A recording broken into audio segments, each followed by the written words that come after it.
올해 들어 경북에서 산불 48건이 발생했습니다. 경북도는 행정의 책임성을 강화하기 위해 산불 발생 결과와 예방 노력 등을 종합평가하고 하위 시군에는 재정적인 불이익을 주겠다고 밝혔습니다. 27일 국회 법사위 전체 회의에 대구 경북 신공항 특별법이 상정되지 않으면서 3월 통과가 무산됐습니다. 신공항 특별법은 다음 달 열리는 국회 법사위에 상정돼 처리될 예정입니다. 대구시가 시내버스와 도시철도를 아우르는 어르신 무임교통 지원 사업을 오는 7월부터 시행합니다. 현행 도시철도 무임교통 지원과 통학 지원을 함께 시행하되 해마다 연령 조정을 통해 2028년 70세 이상으로 통일합니다. 경북교육청이 개설한 사이버 독도학교 홈페이지가 영어 서비스를 시작하며 외국인들의 방문이 늘고 있습니다.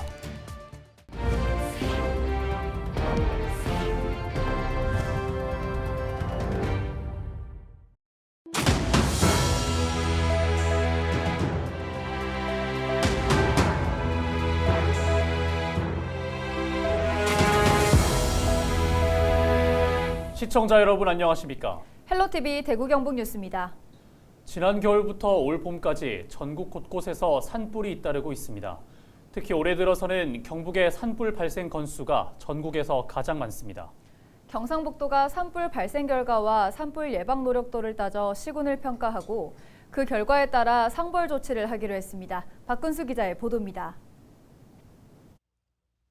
지난 16일 오후 발생했던 경북 상주 산불.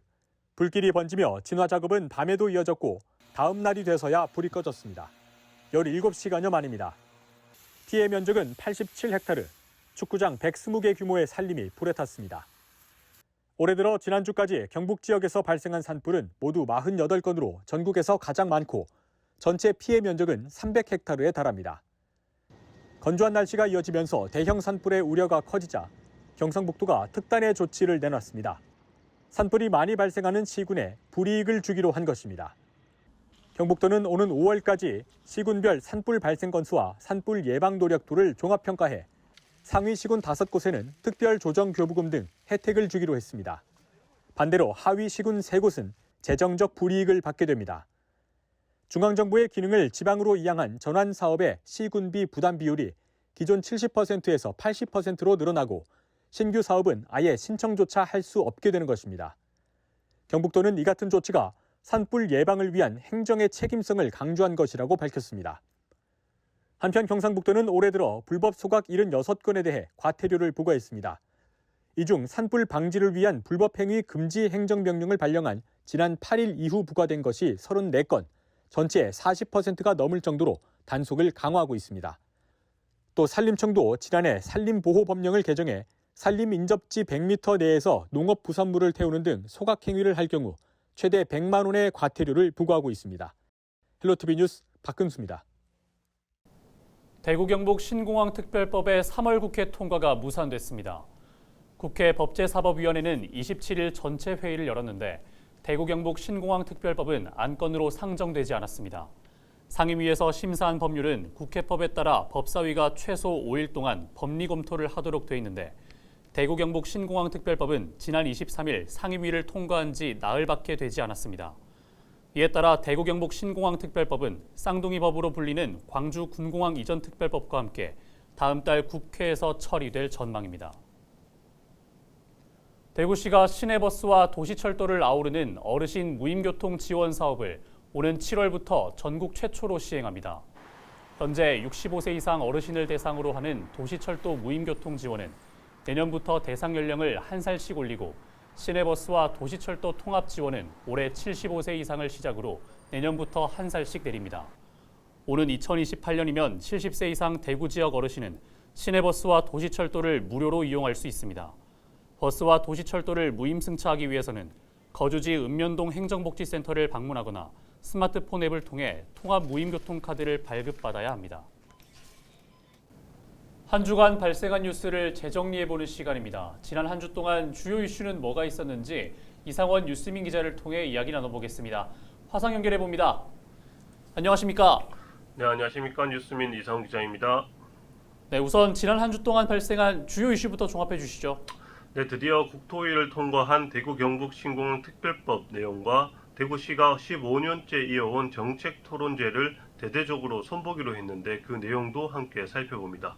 이어서 대구 경북 5.18 민주화운동 유공자들에 대한 국가의 정신적 손해배상 책임이 인정됐다는 소식과 경산시가 코로나19 시기 지급한 재난지원금 효과를 분석한 결과도 짚어봅니다.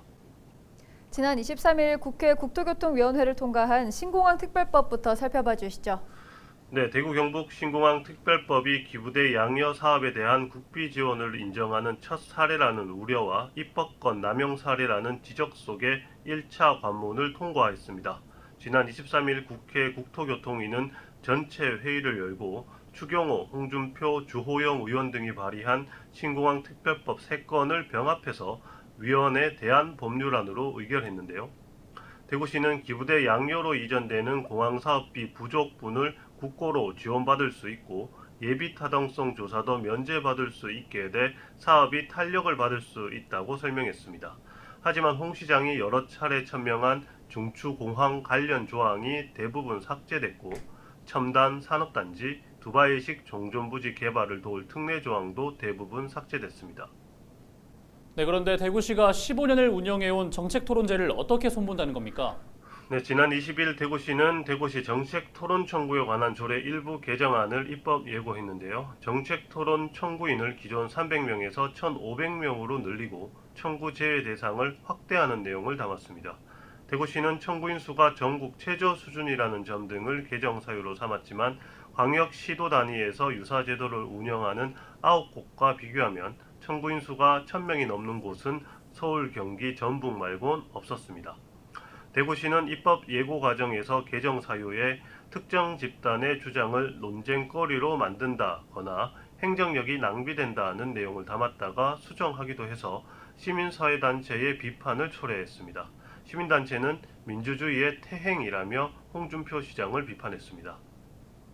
네, 대구 경북에도 5.18 민주화운동 유공자들이 좀 있는데요. 이들에 대한 국가의 정신적 손해배상 책임이 인정됐다고요? 네, 지난 23일 대구지방법원은 1980년 광주 민주화운동 당시 국가로부터 불법적인 구금과 고문을 당한 피해자나 그 유족 등 5명이 제기한 정신적 손해배상 청구 소송에서 국가의 배상 책임을 인정했습니다. 재판부는 이들에게 국가가 3,800만 원에서 1억 8천만 원까지 지급해야 한다고 판결했습니다. 이들은 불법 구금, 가혹 행위가 인정돼 보상금을 수령한 바 있지만 정신적 피해 관련 배상은 받지 못했습니다. 2021년 헌법재판소가 5.18 민주화운동 관련자 보상 법률이 정신적 손배를 규정하지 않은 건 위헌이라고 판결하면서 이들이 배상받을 수 있는 길이 열렸습니다. 대구 법원에선 다른 2개 재판부에서 또 다른 피해자와 유족들의 재판도 진행 중으로 조만간 선고가 나올 예정입니다. 네, 끝으로 경산시가 코로나19 시기 지급한 긴급재난지원금 효과를 분석해봤다고요? 네, 경산시 조사 결과 코로나19 시기 긴급재난지원금 지급이 소상공인의 매출과 취업률 증가 등에 긍정적 영향을 미친 것으로 확인됐습니다. 지난 22일 경산시는 재난지원금 지급효과 분석 용역 보고회를 통해 지난해 8월부터 11월 사이 경산시민 1인당 20만 원씩 지급한 긴급재난지원금의 효과 분석 결과를 공개했습니다. 경산시에 따르면 재난지원금 526억 9천만 원 중 99.3%에 해당하는 523억 1천만 원이 실제 소비로 이어졌는데 25.2%가 슈퍼마켓에서 쓰이는 등 생활비에 주로 지출됐습니다. 시민 대상 만족도 조사에서도 편의성, 가계도움 등 다방면에서 만족한다는 답변이 97% 이상으로 확인되기도 했습니다. 자, 오늘 주간 이슈 점검은 여기까지 듣죠. 이상원 뉴스민 기자였습니다. 고맙습니다. 네, 감사합니다.